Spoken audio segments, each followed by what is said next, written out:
Silahkan bikin laporan ke pihak kepolisian dan Anda laporkan semuanya ke sana karena deliknya memang aduan. Anda minal aizin wal faizin dulu ya teman-teman semuanya. Mohon maaf lahir dan batin karena besok kita sudah mulai puasa teman-teman semuanya. Jadi selama channel Solusi Hutang MB hadir, mungkin ada kata-kata yang kurang berkenan, kata-kata yang kurang tepat, kata-kata yang kurang pas. Mungkin saya pribadi memohon maaf sebesar-besarnya buat teman-teman semuanya, mengingat esok hari kita sudah di bulan suci Ramadan. Jadi kita akan melaksanakan ibadah puasa. Jadi begitu juga dengan teman-teman semuanya. Tolong dikesampingkan dulu yang namanya urusan galbay-galbayan, urusan tidak-tidak mampuan. Tolong dikesampingkan dulu teman-teman, tolong fokus dulu.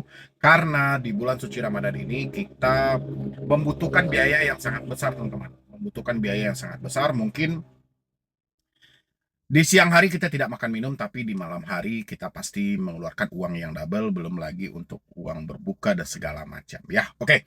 Kali ini yang mau saya bahas adalah teman-teman hati-hati skema-skema tentang penghapusan data, surat-surat sakti, habis itu pengalihan-pengalihan dan segala macam dari backup-backup yang ada. Ini teman-teman semuanya, tolong hati-hati banget. Saya mungkin menyampaikan di sini buat Anda semuanya. Saya berharap Anda tidak menjadi korban berikutnya gara-gara orang dari dunia-dunia maya, teman-teman semuanya. Itu kan banyak itu seperti di TikTok, seperti di Facebook, di Instagram. Itu cukup banyak teman-teman mereka menawarkan backup data, menghentikan sebar data, menghapus data, dan tadi pun ada yang melaporkan sudah menjadi korbannya. Ya, biayanya nggak tanggung-tanggung teman-teman semuanya, 35% dari hutang. Biaya itu akan berbeda kalau misalnya Anda juga pengen misalnya dibantu untuk pencairan pinjol-pinjol berikutnya, teman-temanku.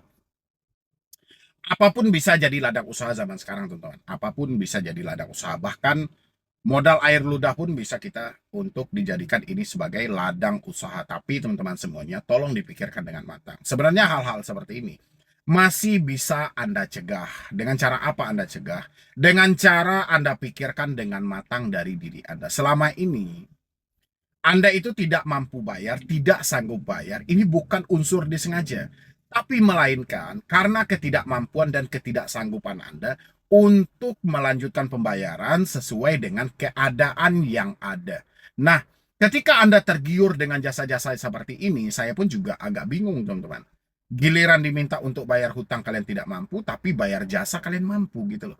Jasa hapus data, jasa backup utang, jasa menghentikan sebar data, DC tidak datang ke rumah dan segala macam. Ini teman-temanku semuanya, tolong buka lagi logika Anda, buka lagi cara pemikiran Anda gitu. Anda dikelabui teman-teman semuanya. Anda kan selalu bertanya itu, mungkin kalau Anda menemukan mereka sedang live di sebuah media sosial seperti di TikTok dan lain sebagainya, habis itu Anda bertanya, apakah galbay ini aman? Apakah pinjol ini aman dan segala macamnya? Apakah aman? Mereka pasti bilangin ini tidak aman. Ya, kalau Anda bertanya lagi, apakah ada DC-nya? Dia bilang ada DC-nya. Apakah FC akan datang ke rumah? Oh, random. Ya, tahu Anda maksud di balik jawaban itu. Maksud di balik jawaban itu adalah pancingan bagaimana caranya Anda menghubungi nomor yang telah mereka sediakan. Setelah Anda menghubungi nomor yang disediakan, barulah mereka melancarkan aksi mereka dengan menawar-nawarkan hal yang ada. Salah satunya mungkin ada juga, saya perhatikan, penjualan-penjualan surat-surat sakti gitu loh, yang mana hutang-hutang ini dikuasakan kepada mereka dan merekalah yang melakukan pengurusan. Ya, dan biayanya juga nggak tanggung-tanggung, teman-teman. Sampai 30% sampai 35%. Itu banyak sekali oknum-oknum yang melakukan tindakan-tindakan seperti itu buat teman-temanku. Makanya ini hati-hati lagi. Makanya tanyain ke diri Anda ini sebenarnya tidak mampu atau tidak mau sih? Ketika Anda bilangin tidak mampu, tapi Anda mampu untuk bayar jasa, ini lucu juga. Anda tidak mampu bayar hutang, tapi mampu bayar jasa 30% dari hutang Anda. Kalau hutang Anda nominalnya sampai 10 juta, itu 3 juta, teman-teman. Kalau hutang Anda 100 juta, 30 juta loh. Ya. Jadi agak membingungkan di posisi ini antara tidak mampu atau tidak mau. Antara mencari solusi atau mencari aman. Jadi buat teman-teman semuanya, Hal-hal seperti ini tidak akan terjadi kalau Anda tidak membuka diri untuk hal itu. Hal ini masih bisa kita cegah, teman-teman, dengan cara mereka itu bukan solusi gitu loh. Selama ini OJK menyampaikan hati-hati buat teman-teman semuanya dengan joki-joki yang menyampaikan hal-hal seperti ini. Habis itu berdalih dengan apa namanya ini, teman-temanku? Pokoknya mereka punya PT-PT hukum-hukum kayak gitu. Ah, udahlah teman-temanku. Nggak ada omong kosongnya semuanya itu gitu loh. DC pun tidak takut, FC pun tidak takut dengan hal itu. Yang ada adalah itu cara yang lebih cepat lagi menghabiskan duitmu, teman-teman.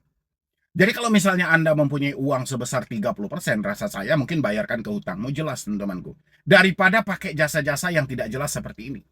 Di TikTok itu paling banyak, teman-teman. Paling banyak. Dalihnya mengedukasi, tapi ending akhirnya adalah memanfaatkan. Bagaimana PR mereka memancing Anda untuk menghubungi mereka. Banyak lagi, alhamdulillah saya dibantu sama orang kemarin, orang dalam OJK dan segala macam. Sekarang hutang saya sudah lunas, omong kosong. Nggak ada hutang itu bisa lunas dengan sendirinya. Hutang itu lunas bisa dibayar, teman-teman. Ya, bayar itu pun ada persi-persinya gitu loh. Kita pun nggak harus membayar dengan bunganya, dengan dendanya. Kan masih ada jalur negosiasi. Kenapa tidak dilakukan sendiri? Kenapa harus pakai jasa yang seperti ini? Ya, lagian teman-teman semuanya, penghapusan data itu tidak pernah ada. Ya, mengalihkan misalnya debt collector menagih kepada mereka itu juga nggak ada, teman-temanku. Ya, nggak ada, mana mungkin alamat yang ada di pinjol bisa dirubah menjadi alamat dengan orang yang dibantu. Nggak ada, teman-teman. Melakukan perubahan terhadap data yang ada di pinjol. Habis itu debt collector akan melakukan penagihan ke alamat mereka. Nggak ada.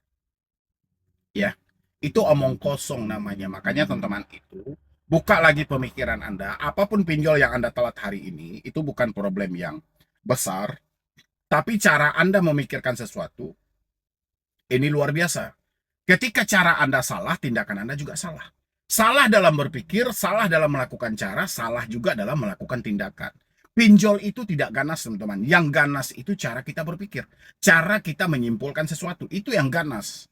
Ya, maka dari itu buat teman-teman semuanya, saya berharap melalui video ini, jangan lagi tergiur-tergiur dengan jasa-jasa backup data, hapus data, penjualan-penjualan kertas busuk dengan dalih surat sakti, ini segala nggak usah, teman-teman.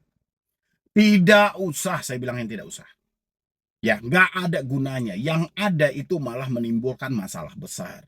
Kamu akan hancur nantinya, teman-temanku. Sudah jatuh di timpa tangga, di bawah ada monyet lagi gitu loh.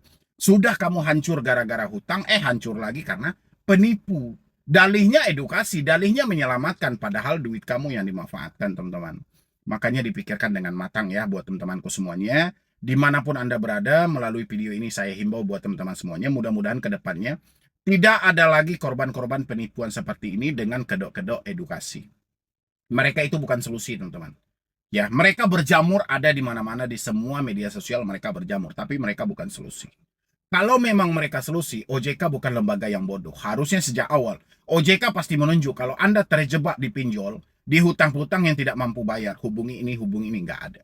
Bahkan OJK mewarning, jangan pernah gunakan joki-joki pinjol yang berdalih-dalih dengan edukasi dan segala macam. Itu malah menimbulkan masalah yang besar. Paham ya teman-teman semuanya? Jadi saya berharap yang sudah terlanjur jadi korban silahkan bikin laporan ke pihak kepolisian dan Anda laporkan semuanya ke sana karena deliknya memang aduan. Anda yang menjadi korban, Anda yang harus melaporkan sendiri gitu loh. Dan Anda laporkan akunnya seperti apa kronologisnya. Oke? Dan sisanya yang lain kalau belum terjebak dalam hal itu, saya berharap jangan sampai lah. Oke teman-teman semuanya, jadi sekian dulu dari saya, Medi Broni. Wassalam.